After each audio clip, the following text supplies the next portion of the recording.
दर्शकों, इस समय हम पारिवारिक साधना में शामिल होने जा रहे हैं, जिसका विषय है घर बने स्वर्ग। आइए, घर बने स्वर्ग। वो स्वर्ग कैसे बनेगा, उसको हम अपने आप को स्तुति करते हुए, उसकी महिमा गाते हुए हम अपने घर को, अपने जीवन को स्वर्ग बनाएं। और इस समय हम सब स्तुति में जाएंगे भजन के द्वारा।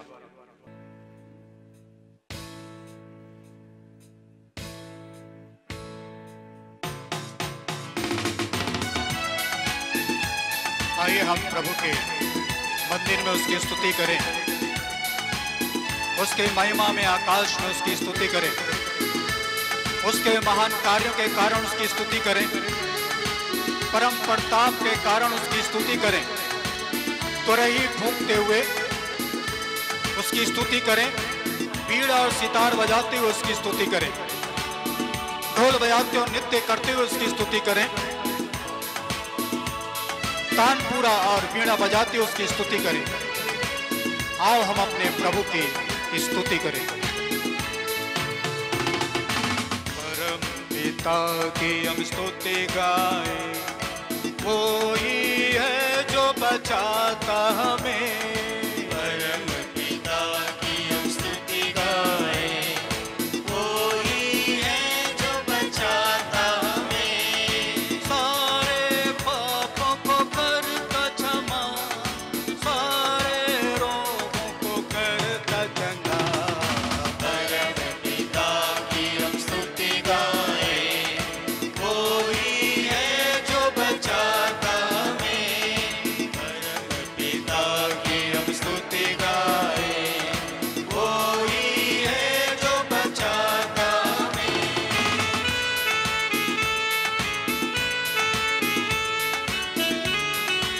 आइए हम आनंद मनाते हुए प्रभु की स्तुति करें, अपने शक्तिशाली त्राणकर्ता का गुणगान करें। हम धन्यवाद करते उसके पास जाएं और भजन गाते उसे धन्य कहें। धन्यवाद दे उसके आसनों में, आनंद से आए उसके चरणों में। धन्यवाद दे उसके आसनों में, आनंद से आए उसके चरणों में। संगीत का कर खुशी से, मुक्ति चट्टान को जय ललकारे। परम पिता की हम स्तुति गाएं, वो ही है जो बचाता हमें। परम पिता की हम स्तुति गाएं, वो ही है जो बचाता हमें। आओ हम दंडवत कर प्रभु की आराधना करें, अपने सृष्टिकर्ता के सामने घुटने टेकें।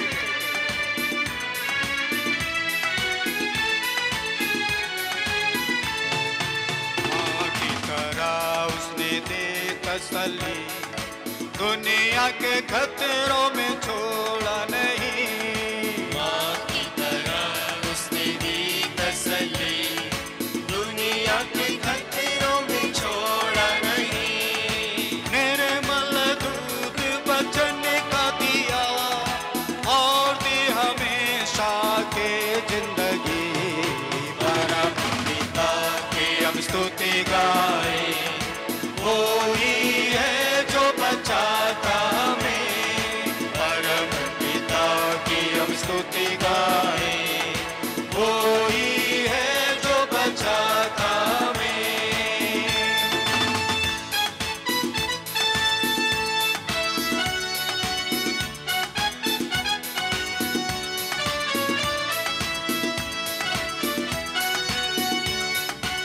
मैं हर समय प्रभु को धन्य कहूंगा, मेरा कंठ निरंतर उसकी स्तुति करेगा। मेरी आत्मा गौरव के साथ प्रभु का गुणगान करती है। दीनहीन उसे सुनकर आनंद मनाए।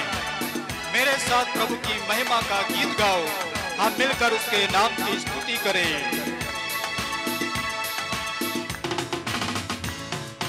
हौसले को बार बार तोड़ कर उसने, चाह किसी के अमड़ना उसे, हौसले को बार बार तोड़ कर उसने, चाह किसी के अमड़ना उसे, परों पर उड़ाया उकाब की तरह, ताकि हमको चोट न लगे। परम पिता की हम स्तुति गाए, कोई है जो बचाता हमें। परम पिता की हम स्तुति गाए, कोई है जो बचाता हमें। सारे पापों को करता क्षमा, सारे रोगों को करता चंगा। परम पिता की हम स्तुति गाए, कोई है जो बचाता हमें। परम पिता की हम स्तुति गाए, कोई है जो बचाता हमें। आइए इस समय हम प्रभु की महिमा स्तुति करते हुए प्रभु जो हमसे वचन के द्वारा कहता है, एफेसियों 5 उसके 19 और 20 में प्रभु कहते हैं, मिलकर भजन, स्तोत्र और आध्यात्मिक गीत गाएं, पूरे हृदय से प्रभु के आदर में गाते बजाते रहें। हमारे प्रभु ईसा मसीह के नाम पर सब समय सब कुछ के लिए पिता परमेश्वर को धन्यवाद दें। मेरे प्रिय भाइयों बहनों, अपने जीवन को, अपने परिवार को स्वर्ग बनाने के लिए हमें प्रभु के भजन, उसकी स्तुति और महिमा करते हुए हर बात में उसको धन्यवाद दें। दुख है धन्यवाद दें, समस्या है धन्यवाद दें, आशीष है प्रभु को धन्यवाद दें। इसलिए प्रभु का वचन कहता है, हम सब कुछ में ईसा मसीह के नाम पर पिता परमेश्वर को धन्यवाद देते रहे। जब हम धन्यवाद देंगे, खुशी में, गम में, परेशानी में, दुख में, आनंद में, तो यही सबसे बड़ी स्तुति है और प्रभु की महिमा है। और तब हमारा जीवन और हमारा परिवार स्वर्ग बन जाता है। इसलिए आइए, जो प्रभु हमें बल देता है, हमें शक्ति देता है, हमें आनंद से भरता है। इसलिए आइए अपने शरीर आत्मा को प्रभु को समर्पित करते हुए हम एक्शन सॉन्ग में जाएंगे।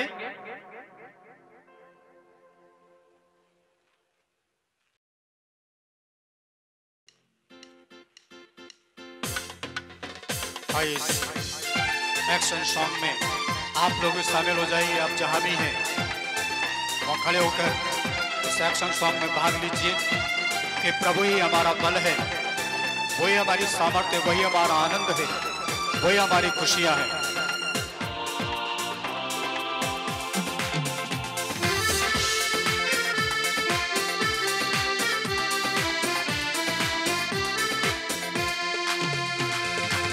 यीशु का प्यार प्यारा मीठा है, यीशु का प्यार प्यारा मीठा है, यीशु का प्यार प्यारा मीठा है, यीशु का प्यार प्यारा मीठा है, यीशु का प्यार प्यारा मीठा है, यीशु का प्यार प्यारा मीठा है, यीशु का प्यार। आप सभी हमारे साथ करें, प्यारा मीठा है, भक्ति के साथ। का प्यार प्यारा मीठा है, यीशु के नाम से चलूंगा, चलिए आप लोग भी, यीशु के नाम से दौड़ूंगा, आप लोग भी, यीशु के नाम से चलूंगा, यीशु के नाम से दौड़ूंगा। एक साथ, यीशु का प्यार प्यारा मीठा है, भाई आनंद के संग भाग लीजिए। प्यारा मीठा है, यीशु का प्यार प्यारा मीठा है, यीशु का प्यार प्यारा मीठा है।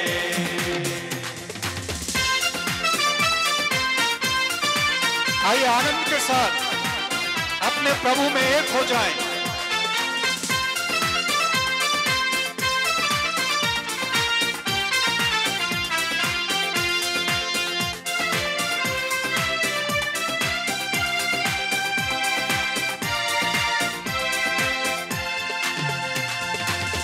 यीशु का प्यार प्यारा मीठा है, यीशु का प्यार प्यारा मीठा है, यीशु का प्यार खुशी के साथ प्यारा मीठा है, आनंद के साथ यीशु का प्यार प्यारा मीठा है, यीशु के नाम से नाचूंगा। आप लोग भी नाचिए, यीशु के नाम से घूमूंगा। आप लोग भी घूमिए, यीशु के नाम से नाचूंगा, यीशु के नाम से घूमूंगा। यीशु का प्यार आनंद के साथ है, यीशु का प्यार प्यारा मीठा है, यीशु का प्यार प्यारा मीठा है, यीशु का प्यार प्यारा मीठा है। अरे यीशु का प्यार प्यारा मीठा है, मुस्कुराते हुए आनंद के साथ प्यारा मीठा है, यीशु का प्यार प्यारा मीठा है, यीशु का प्यार प्यारा मीठा हुए, यीशु का प्यार प्यारा मीठा है, यीशु का प्यार प्यारा मीठा घूमते हुए यीशु का प्यार घूमिए प्यारा मीठा है, यीशु का प्यार प्यारा नाचते हुए यीशु का प्यार प्यारा मीठा है, यीशु का प्यार प्यारा मीठा है।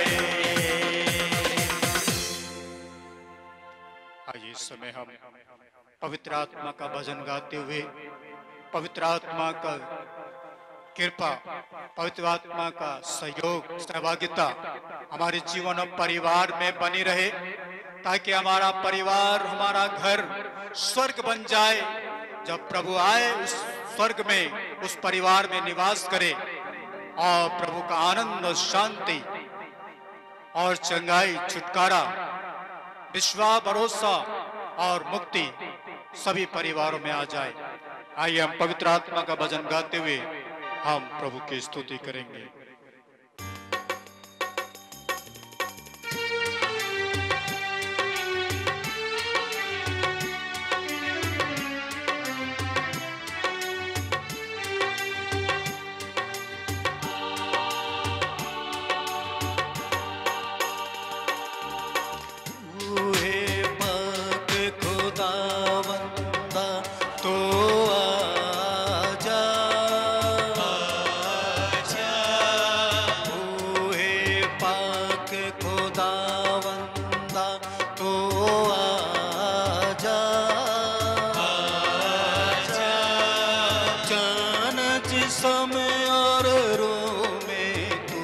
बस जा जान जिस्म और रूह में तू बस जा।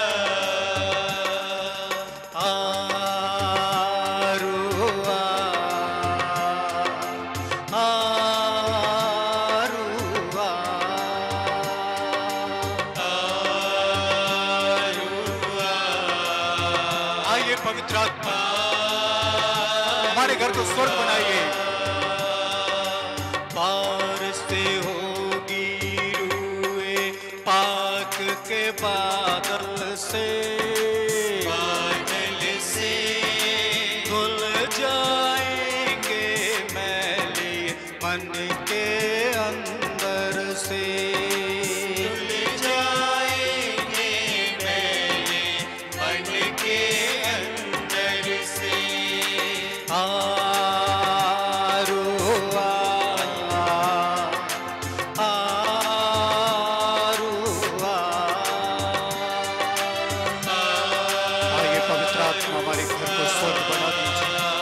ये पवित्र आत्मा हर एक विश्वासी परिवारों को, रिश्ते परिवारों को स्वर्ग बना दीजिए।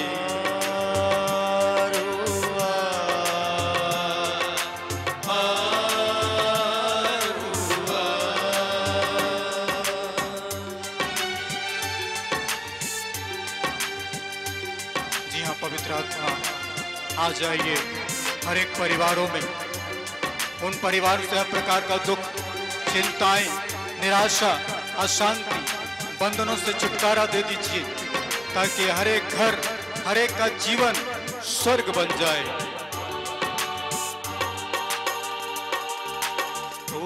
के शोले लपक लपक जब आएंगे बंधन सारे टूट के गिरते जाएंगे, बंधन सारे टूट के गिरते जाएंगे।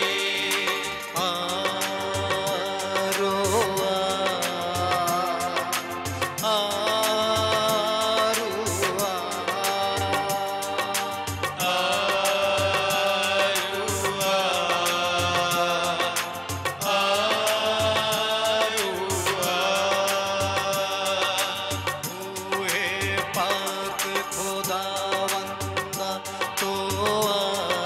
जा जान जिस समारोह में तू बस जा।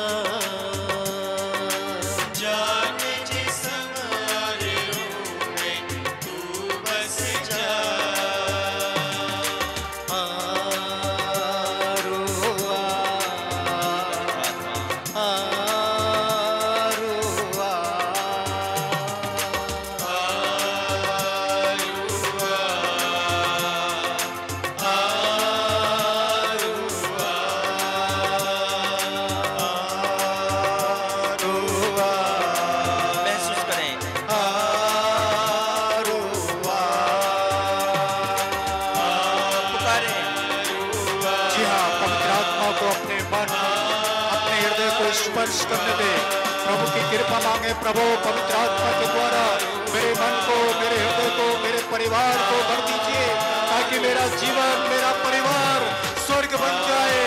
मेरे जीवन से, मेरे परिवार से सारे बंधन टूटे, सारी बीमारी की आत्मा निकल जाए। आप प्रभु यीशु के नाम की महिमा हो जाए।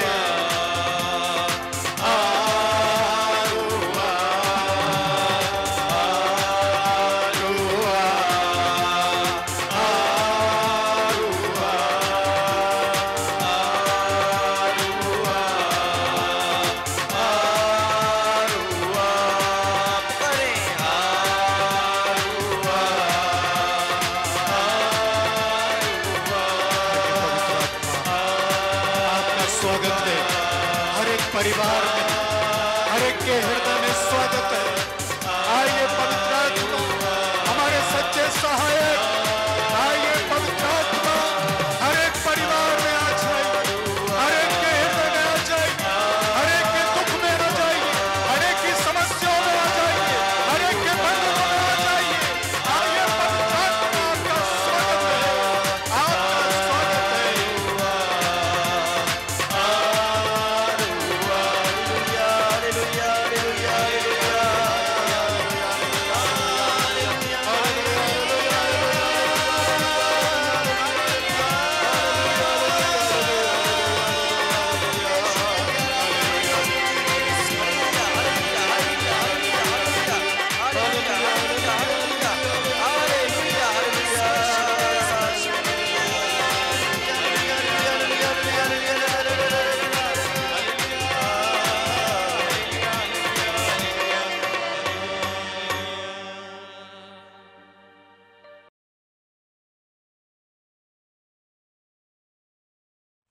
प्यारे भाइयों बहनों,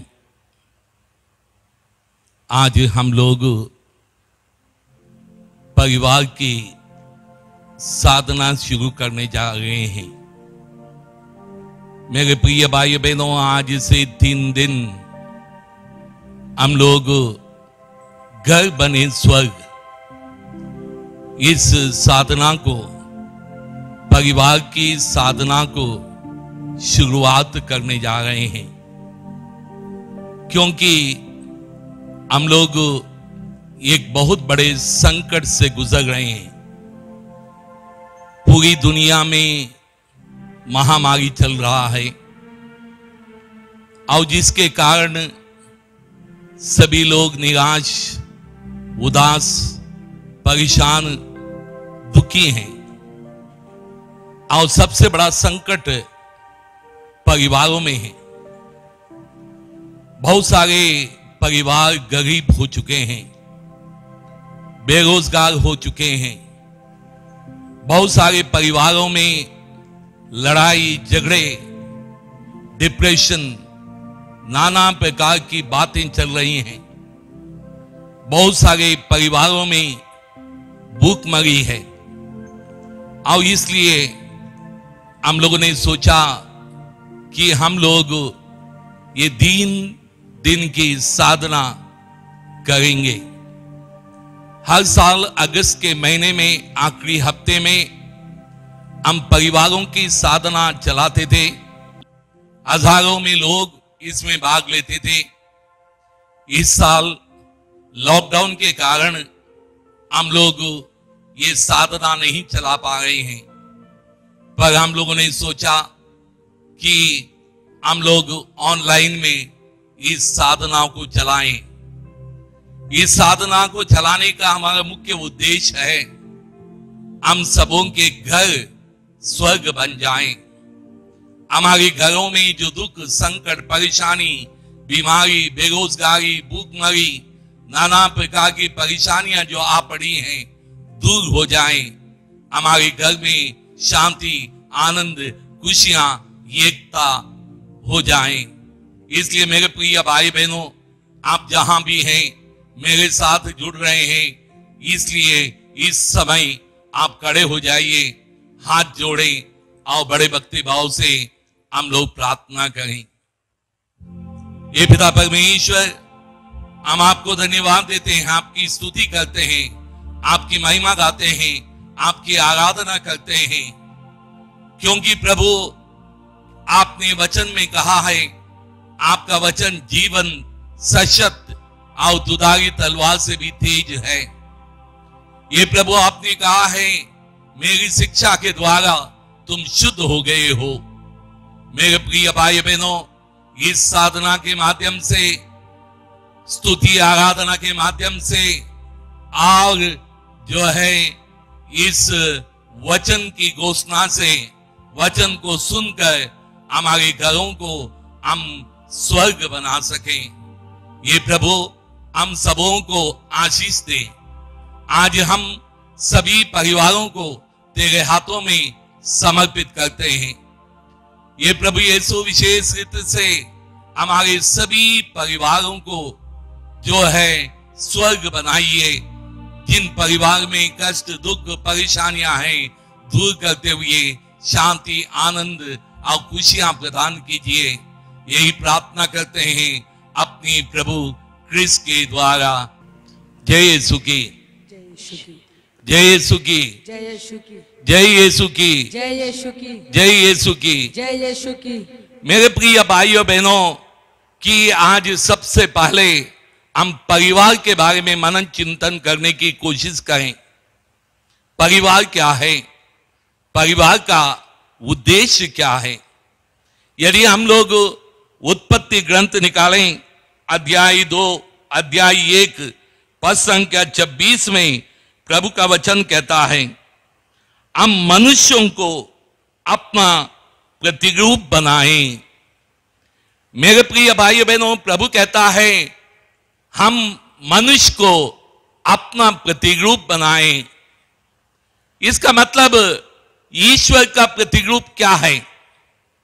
ईश्वर पिता, पुत्र और पवित्र आत्मा तीनों एक है, माने एक परिवार है। और प्रभु का प्रतिरूप परिवार है। और इसलिए प्रभु ईश्वर कहता है हम मनुष्य को अपने प्रतिरूप में बनाएं, यानी एक परिवार हम बनाएं। और प्रभु जो है एक परिवार बनाता है। Hallelujah, hallelujah, hallelujah, hallelujah. यीशु की स्तुति हो, यीशु की स्तुति हो, यीशु को धन्यवाद। यीशु को धन्यवाद। यदि वाक्य 27 में पढ़ेंगे, हम पढ़ते हैं, ईश्वर ने मनुष्य को अपना प्रतिरूप बनाया। उसने उसे ईश्वर का प्रतिरूप बनाया। उसने नर और नारी के रूप में उनकी सृष्टि की। मेरे प्रिय भाइयों बहनों, प्रभु का प्रतिरूप यानी प्रभु एक परिवार है। और इसलिए प्रभु नर और नारी को यानी एक परिवार की सृष्टि करता है और प्रभु हम लोगों को सिखाता है इस दुनिया में हम लोगों को एक परिवार के रूप में जीना है। जैसे पिता, पुत्र और पवित्र आत्मा वो तीनों एक है। एक परिवार को एक बनकर जीने की आवश्यकता है। प्रभु यीशु ने अपनी महान प्रार्थना ये पिता में कहा, तेरा राज्य आवे जैसे स्वर्ग में है वैसे पृथ्वी पर भी। यानी कि जैसे प्रभु स्वर्ग में एक परिवार के रूप में पिता, पुत्र और पवित्र आत्मा के रूप में है, वैसे ही धरती में मनुष्य, नर, नारी और बच्चे एक परिवार के रूप में एक बनकर जीवन बिताएं। इसलिए प्रभु ईश्वर ने नर और नारी की सृष्टि की। नर और नारी की सृष्टि करने के बाद उसने उनको आदन वाटिका में रखा। हम लोग देखते हैं कि आदन वाटिका में जो है किसी चीज की कमी नहीं थी। वहां पर पेड़ पौधे थे, खाने के लिए फल थे, 7 जानवर थे और सब कुछ था और मनुष्य वहां आनंद और खुशी के साथ जीवन बिता रहा था। बाइबल कहती है कि प्रभु ईश्वर उनसे मिलने आता था और आदम और हेवा ईश्वर से बातचीत करते थे और आनंद के साथ रहते थे। बाइबल हमें यह भी सिखाता है कि वो नहीं चाहता था कि मनुष्य अकेला रहे और इसलिए प्रभु ईश्वर ने उसके लिए एक उपयुक्त साथी नारी हेवा को बनाया और इसलिए वे आनंद के साथ जीवन बिताया करते थे। मेरे प्रिय भाइयों बहनों, वाक्य 28 में हम लोग पढ़ते हैं, ईश्वर ने यह कहकर उन्हें आशीर्वाद दिया, फलो फूलो, पृथ्वी पर फैल जाओ और उसे अपने अधीन कर लो। मेरे प्रिय भाइयों बहनों, प्रभु ईश्वर ने परिवार का लक्ष्य क्या है ये बताया, फलो फूलो और पृथ्वी पर फैल जाओ और सब चीज को अपने अधीन कर लो।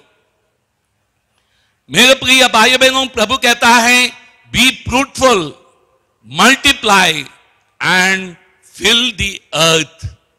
ये जो है परिवार का लक्ष्य है। आजकल हम लोग देखते हैं कोई भी संस्था शुरू करते हैं, सबसे पहले उस संस्था का गोल क्या है, लक्ष्य क्या है, हम लोग निर्धारित करते हैं और उस संस्था का विजन क्या है, मिशन क्या है, इसके बारे में निर्धारित हम लोग करते हैं। कोई पॉलिटिकल पार्टी शुरू हो जाती है, पॉलिटिकल पार्टी अपने मैनिफेस्टो क्या है यह बताती है। मेरे प्रिय भाई बहनों, ये कोई नई बात नहीं है। प्रभु यीशु ने जब मनुष्य को बनाया और उस समय प्रभु ईश्वर ने मनुष्य और परिवार का गोल क्या है, लक्ष्य क्या है, उसका विजन क्या है, उसका मिशन क्या है, ये सब निर्धारित किया और प्रभु ने कहा फलो फूलो, पृथ्वी पर फैल जाओ और सब चीज को अपने अधीन कर लो। मेरे प्रिय भाइयों, प्रभु ने जो लक्ष्य तो बताया पर मनुष्य इस लक्ष्य को समझ नहीं पाया। हम लोग पुराने नियम में जो जो बातें हम लोगों को बताई गई थी उन बातों को हम लोग अच्छी तरह से नहीं समझते। इसलिए जब प्रभु यीशु इस दुनिया में आया, प्रभु यीशु ने सभी बातों को मनुष्य को समझाया। कि हम लोग मत्ती के सुसमाचार अध्याय 5 पद संख्या 21 में पढ़ेंगे। वहां पर प्रभु का वचन कहता है, तुम लोगों ने सुना है कि पूर्वजों से कहा गया है, हत्या मत करो। यदि कोई हत्या करे तो वह कचहरी के दंड के योग्य ठहराया जाएगा। परंतु मैं तुमसे कहता हूं, जो अपनी भाई पर क्रोध करता है वो कचहरी के दंड के योग्य ठहराया जाएगा। मेरे प्रिय भाई बहनों, हत्या मत करो, इसका अर्थ क्या है? प्रभु कहता है हम लोग किसी के प्रति क्रोध भी नहीं कर सकते हैं।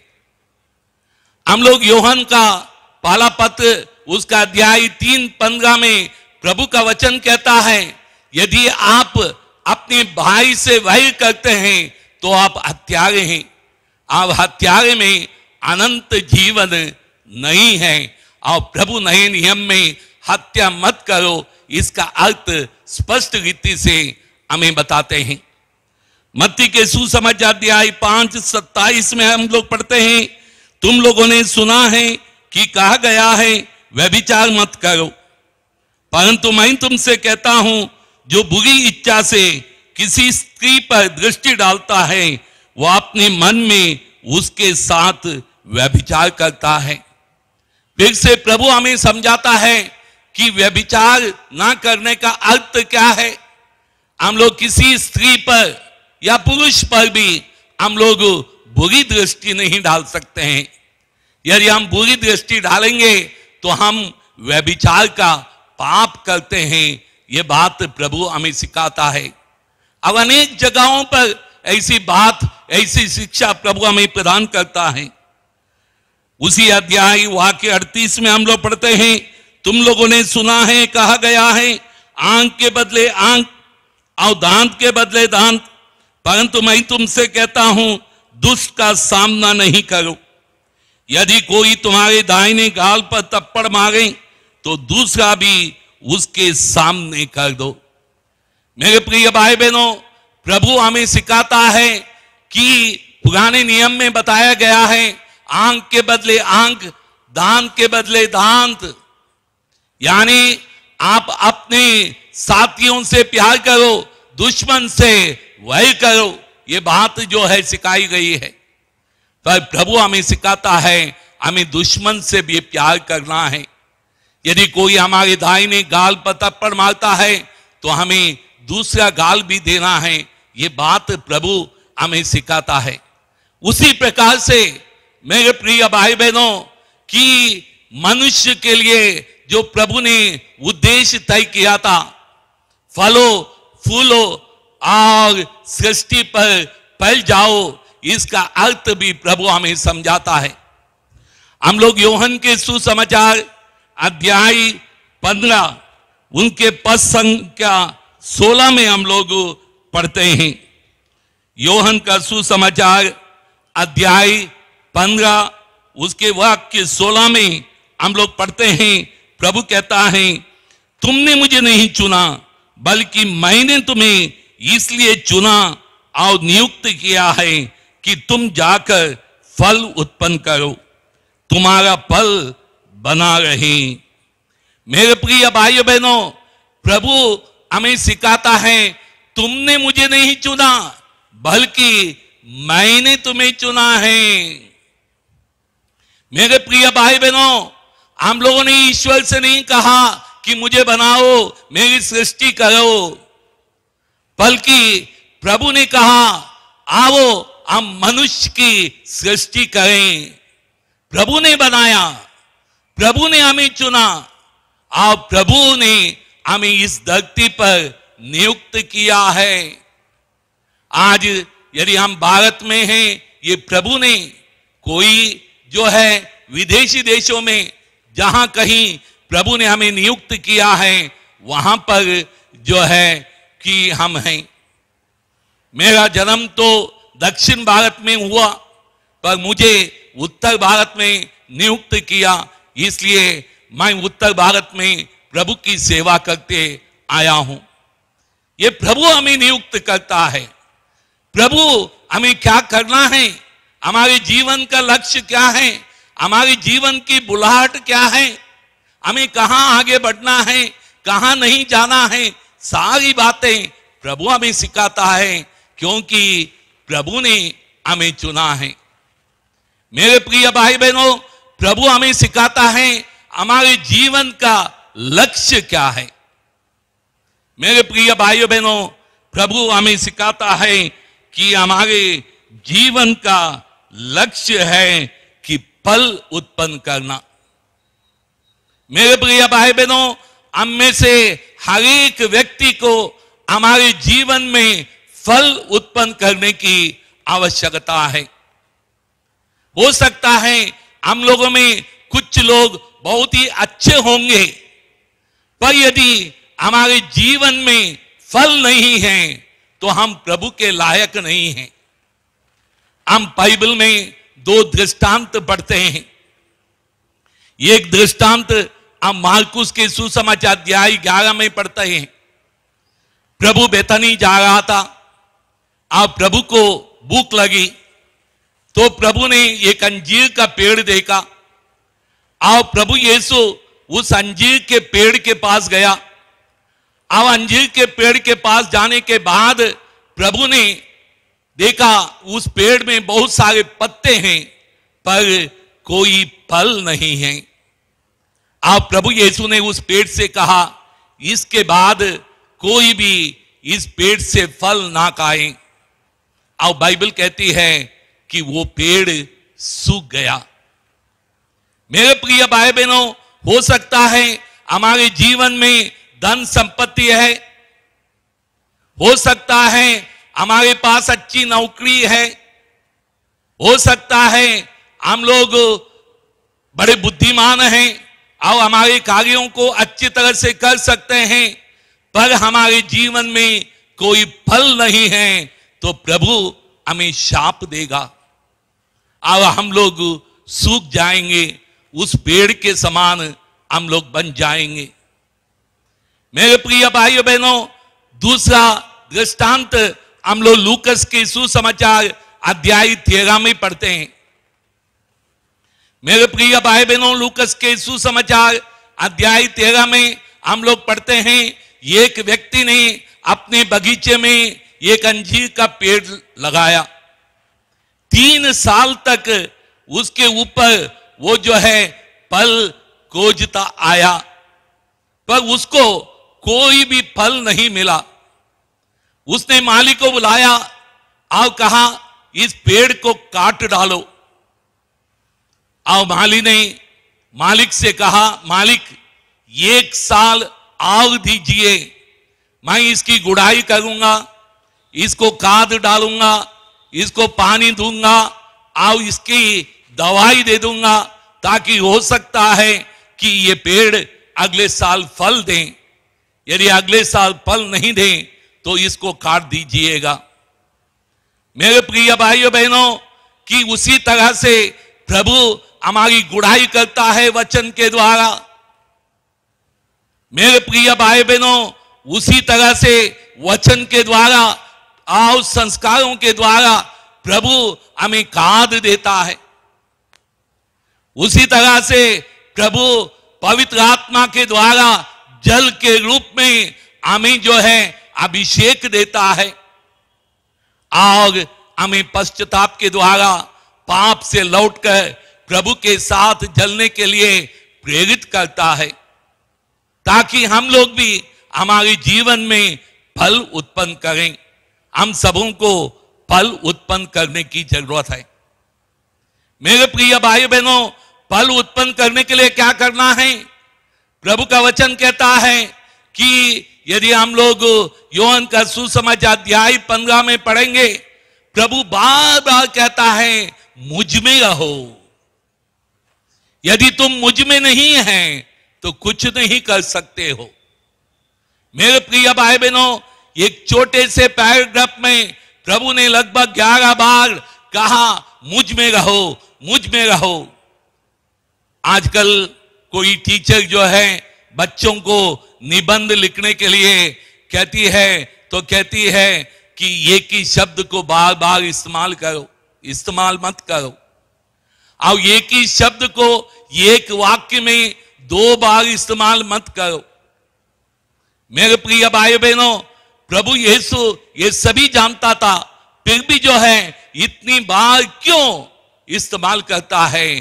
क्योंकि उसका महत्व हमें समझाता है। जब तक डाली पेड़ में नहीं रहती है तब तक वो फल नहीं देती है। मेरे प्रिय भाई बहनों, अनेक बार मैं लोगों को कहता हूं, प्रभु यीशु ने कोई भी चमत्कार नहीं किया, सारे चमत्कार हो गए क्योंकि प्रभु यीशु पिता में था। जो डाली पेड़ में रहती है, फल उत्पन्न करती है, उसी तरह से प्रभु यीशु पिता में एक था, तो इसलिए लगातार उनके जीवन में चमत्कार होते रहे। यदि हम लोग भी हमारे जीवन में प्रभु के साथ रहेंगे, हम भी हमारे जीवन में फल उत्पन्न करेंगे, हमारे जीवन में आनंद, खुशियां, शांति बनी रहेगी। इसलिए हम लोगों को प्रभु के साथ बने रहने की आवश्यकता है। मेरे प्रिय भाई बहनों, कि हम लोगों को केवल प्रभु के पास रहना काफी नहीं है, हमें प्रभु में रहना है। हम लोग मार्कुस के सुसमाचार अध्याय 12 में पढ़ते हैं, एक बार एक शास्त्री प्रभु के पास आता है, क्योंकि प्रभु यीशु ने सदुकियों को अच्छी तरह से उत्तर दिया था और उनका मुंह बंद कर दिया था। और इसलिए कि शास्त्री ने प्रभु से कहा, प्रभु बताइए कि संहिता में सबसे बड़े नियम कौन से हैं? प्रभु ने कहा, अपने सारे हृदय से, सारी शक्ति से, सारी आत्मा से ईश्वर से प्यार करो और अपने पड़ोसी को अपने समान प्यार करो। शास्त्री ने कहा, भले गुरु, आपने सही कहा है, इससे बढ़कर कोई नियम नहीं है। अब प्रभु ने उसकी बात सुनकर कहा, तुम स्वर्ग राज्य से दूर नहीं हो, तुम स्वर्ग राज्य के निकट हो, पर एक बात है, तुम स्वर्ग राज्य में नहीं हो। मेरे प्रिय भाई बहनों, निकट होना काफी नहीं है। एक डाली पेड़ के निकट रहेगी, पेड़ में नहीं रहेगी, फल नहीं होगा। यदि कहीं पर भोजन दिया जाता है, उस कमरे के निकट आप होंगे कि आप निकट हैं, पर आपको भोजन नहीं मिलेगा क्योंकि आप अंदर नहीं हैं। जब तक हम प्रभु में नहीं हैं, तब तक हम फल उत्पन्न नहीं करते हैं।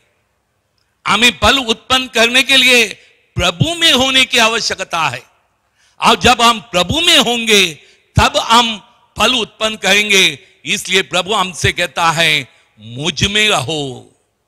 मेरे प्रिय भाई बहनों, हमें प्रभु में रहने की आवश्यकता है। दूसरी बात, प्रभु हमें कहता है हमें कैसे फल उत्पन्न करना है।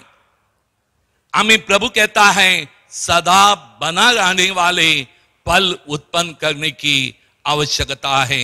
Hallelujah, hallelujah, hallelujah. यीशु की स्तुति हो, यीशु की स्तुति हो, यीशु को धन्यवाद, यीशु को धन्यवाद, यीशु की स्तुति हो, यीशु की स्तुति हो, यीशु को धन्यवाद, यीशु को धन्यवाद। हालेलुया। हालेलुया। मेरे प्रिय भाई बहनों, ये सदा बना रहने वाले फल कौन से हैं, यह हमें जानने की आवश्यकता है। कि अक्सर जब इंसान सुनते हैं फलो फूलो और संसार को भरो, इंसान सोचता है कि हमें संतान उत्पन्न करना है, हमें बच्चे होने की आवश्यकता है। मेरे प्रिय भाई बहनों, एक बार कि मैं जो है सत्संग करके मेरे घर की ओर जा रहा था, एक बहन दौड़ के आई और मुझसे कहने लगी कि फादर जी हमारे लिए प्रार्थना कीजिए। मैंने पूछा काय के लिए, और बहन ने कहा हमें संतान चाहिए, एक लड़के की जरूरत है, प्रार्थना कीजिए। जैसे मैं प्रार्थना करना शुरू कर दिया, उस समय एक छोटी बच्ची भाग के आई, दूसरी आई, तीसरी आई, 3 लड़कियां जो है उनके पास भाग के आई। अब हमने पूछा ये किसके बच्चे हैं? उन्हें कहा फादर जी ये तो मेरे ही बच्चे हैं। तो मैंने कहा आप कह रहे हैं कि आपके लिए बच्चे के लिए प्रार्थना करो, प्रभु ने आपको 3 बच्चे दिए। वो कहने लगे ये तीनों लड़कियां हैं फादर, हमें एक लड़के की जरूरत है, यदि लड़का नहीं है तो हमारी संतान और जो है हमारा जो पीढ़ी कैसी चलेगी। मेरे प्रिय भाई बहनों, इंसान सोचता है कि बच्चे सदा बना रहने वाले पल हैं। मैंने उस बहन से कहा बहन आपके दादा का नाम क्या है? वो बहने लगी फादर जी मुझे मालूम नहीं है। दादा का नाम मालूम नहीं है तो संतान चलने की बात होती है। मेरे प्रिय भाई बहनों, बच्चा जो है सदा बना रहने वाला पल नहीं है। सदा बना रहने वाला पल क्या है? सदा बना रहने वाला पल पवित्र आत्मा का पल है। हम गलातियों के पत्र अध्याय 5 पद संख्या 22 और 23 में पढ़ते हैं पवित्र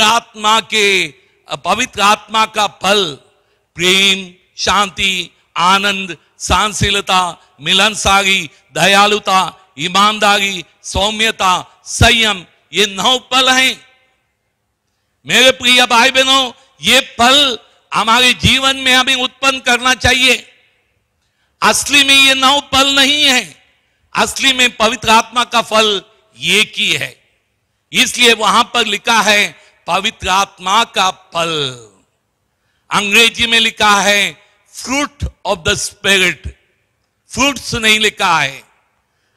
और हिंदी में ये नहीं लिखा है पवित्र आत्मा के फल, पवित्र आत्मा का फल।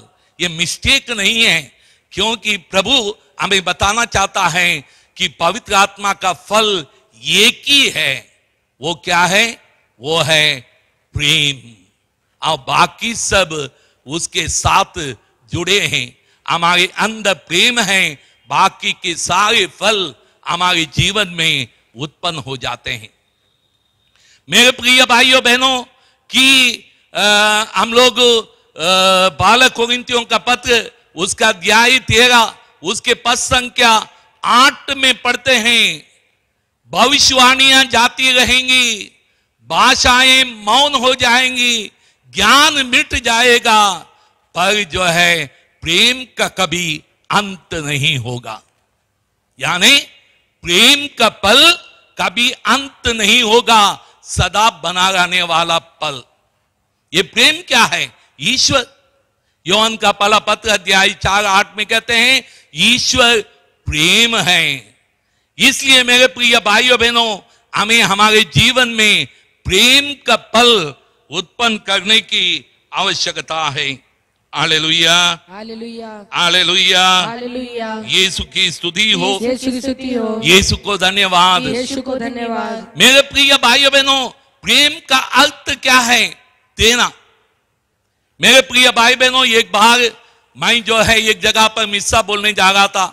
रास्ते में मेरे पास एक सरदार जी भाई आया, कहीं खास सेवा में जा रहा था। मेरे गाड़ी को हाथ दिया, मैंने गाड़ी रोक दी और भाई मेरे पास आके बैठ गया और वो अपना परिचय देने लगा।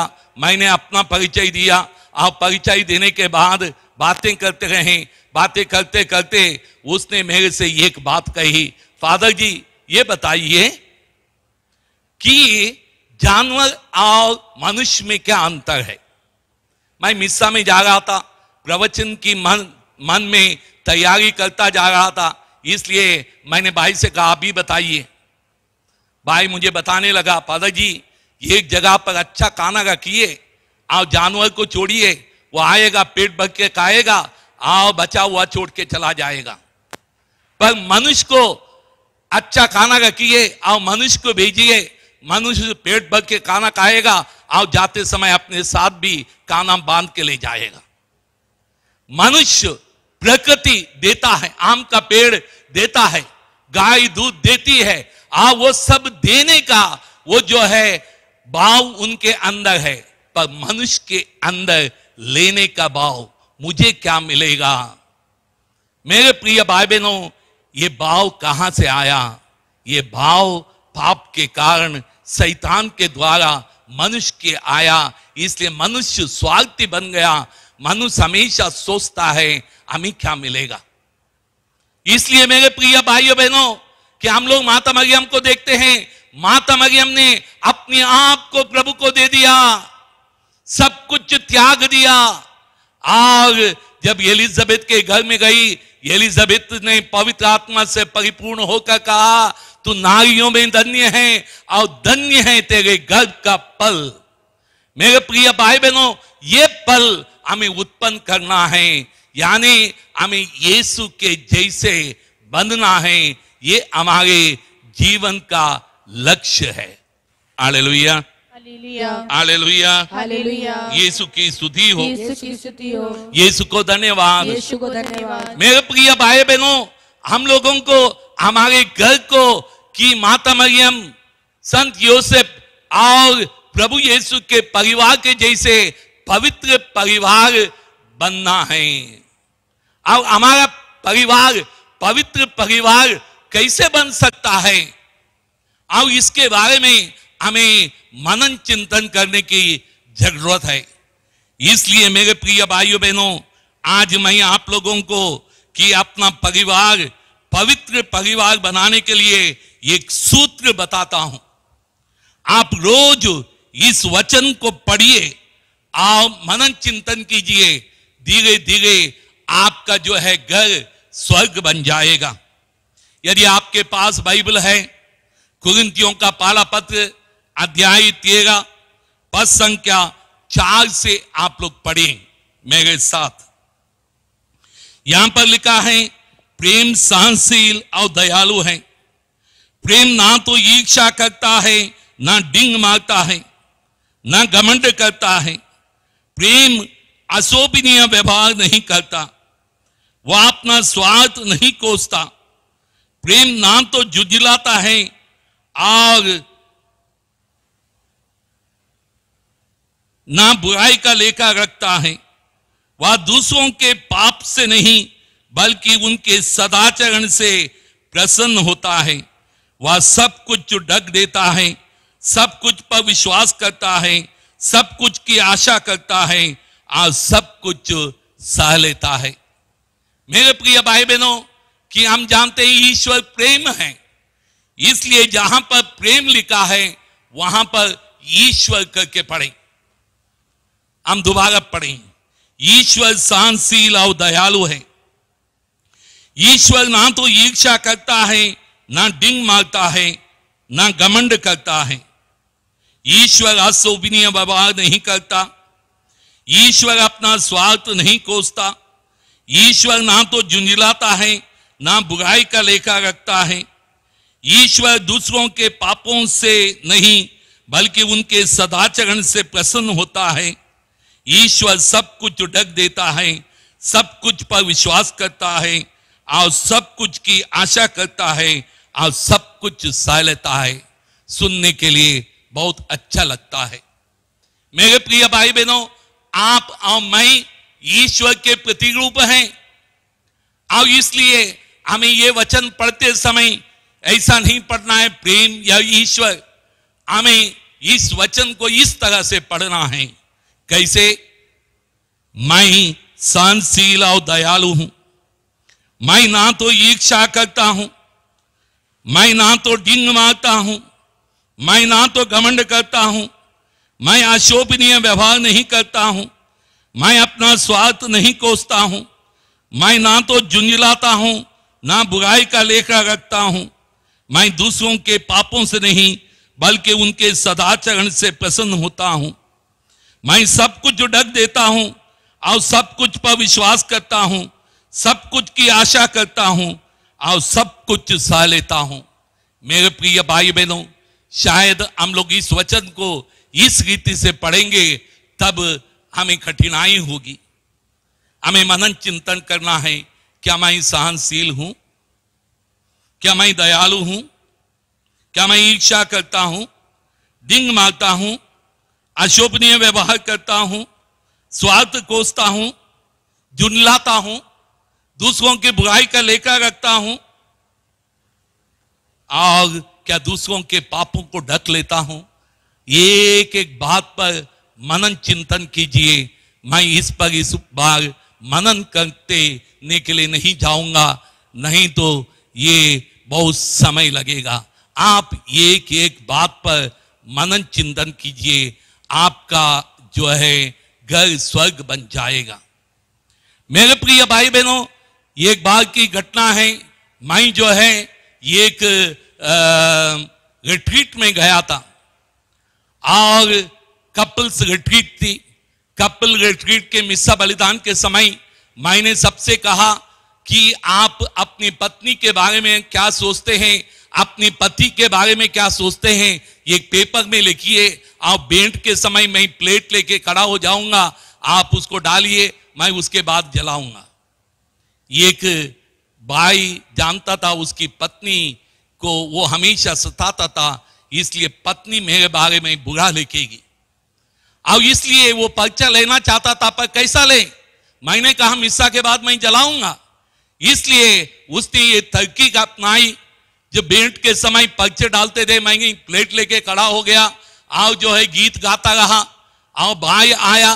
भाई ने आके धीरे से भाई उसके पत्नी के पीछे लाइन में लगा और जैसे पत्नी ने पर्चा डाला, पत्नी का पर्चा उठाया, अपना पर्चा डाला और चला गया। और घर जाने के बाद उसने जो है पत्नी ने जो लिखा है वो पढ़ा और वो परेशान हो गया, क्योंकि पत्नी ने जो है उसके बारे में अच्छी अच्छी बातें लिखी थी। वो उसने सोचा था बुरी बातें लिखेंगी, पर उसने जो है अच्छी बातें लिखी थी, उसके बारे सारी बातें ढक दी थी। और शाम को मेरे पास आया और कह दिया है फादर जी मैंने ऐसा ऐसा करके पाप किया है। मैंने पत्नी को बुलाया, पत्नी भी आ गई और पत्नी के सामने उसने सारी बातें कही और कहने के बाद उसने पत्नी को अपने बाहों में लिया और खूब रोने लगा। मेरे प्रिय भाई बहनों, जब उसने अपनी पत्नी को क्षमा किया और उस प्यार को अनुभव किया, उनका घर स्वर्ग बनने लगा। उसके बाद मुझे वे फोन करके बताते थे फादर जी आप भी हमारा घर स्वर्ग जैसा है। इसलिए मेरे प्रिय भाई बहनों, हम सबों को हमारे घर को स्वर्ग बनाने की आवश्यकता है। और आगे प्रभु हमें कहता है कि हमें ना केवल पलना है, फूलना है, मल्टीप्लाई करना है। कैसे मत्ती के सुसमाचार अध्याय 25 में पढ़ते हैं, जिसको 5,000 दिया था, एक दिया था, 5 दिया था, उसने 10 बनाया। जिसको 2 दिया था उसने 4 बनाया और जो है 1 दिया था उसने गाड़ के रखा। मेरे प्रिय भाई बहनों, वैसे ही हमें 2 का 4, 4 का 8, 8 का 16, इस तरह से हमें इस संसार में प्रेम करने वाले व्यक्तियों को फैलाना है। परिवार बदल जाएगा तो धीरे धीरे दूसरे परिवार भी बदलते जाएंगे। पूरी दुनिया में प्रेम करने वाले परिवार बन जाएंगे। इसलिए मेरे प्रिय भाइयों बहनों कि हम लोग इसको बढ़ावा दें। और प्रभु हमें कहता है ऐसे परिवारों से संसार भरना है। साथ ही साथ प्रभु कहता है उसके अधीन करना है। अधीन करना माने कि हमें उनके ऊपर शासन करना नहीं है। प्रभु यीशु कहता है सत्ताधारी लोग कि लोगों पर शासन करते हैं, तुम में ऐसा नहीं होगा। तुम में जो है कि बड़ा बनना चाहता है वो सेवक बने, प्रधान होना चाहता है वो दास बने। इस तरह से मेरे प्रिय भाई बहनों कि हमें करना है। प्रभु कहता है मैं सेवा कराने नहीं बल्कि सेवा करने आया हूं। इसलिए परिवार में हम लोगों को एक दूसरे की सेवा करना है। पति को पत्नी की सेवा, पत्नी को पति की सेवा, माँ बाप को बच्चों की सेवा, बच्चों को माँ बाप की सेवा, हमारे बुजुर्गों की सेवा, हमारे पड़ोसियों की सेवा। इस तरह से ना केवल हमारा घर स्वर्ग बनेगा बल्कि एक दिन पूरा संसारी स्वर्ग बनेगा। और प्रभु कहता है एक दिन एक ही झुंड और एक ही घड़िया रहेगा। इसलिए मेरे प्रिय भाई बहनों, आज जैसे हम लोग परिवार की साधना चलाने रहे हैं, और इसकी शुरुआत हम लोगों ने की है कि ये 3 दिन हम विशेष रीति से अपने परिवार के लिए प्रार्थना करें ताकि हमारा परिवार स्वर्ग बन जाए। जहां भी आप हैं अपने आंखें बंद करें, हाथों को खोलें और बड़े भक्ति भाव से आप मेरे साथ प्रार्थना करें। ये प्रभु यीशु, हे प्रभु यीशु, मेरे जीवन में मेरे जीवन में आशीष दीजिए, आशीष दीजिए, मेरे परिवार को मेरे परिवार को स्वर्ग बना दीजिए। स्वर्ग बना दीजिए। ये प्रभु यीशु, हे प्रभु यीशु, मेरे परिवार में मेरे परिवार में लड़ाई है, झगड़ा है, अशांति है, अशांति है, बेरोजगारी है, बेरोजगारी है, गरीबी है, अंधकार की शक्तियां काम करते हैं। इनको सबको दूर कीजिए और पवित्र आत्मा के फल और पवित्र आत्मा के प्रेम, शांति, आनंद, सहनशीलता, मिलनसारी, दयालुता, ईमानदारी, सौम्यता, संयम, पवित्र आत्मा के बल मेरे परिवार में प्रदान कीजिए और मेरे परिवार को माता मरियम, संत योसेफ और प्रभु यीशु के समान पवित्र परिवार के समान मेरे परिवार को भी पवित्र कीजिए। यही प्रार्थना करते हैं अपने पिता ईश्वर से। आमीन।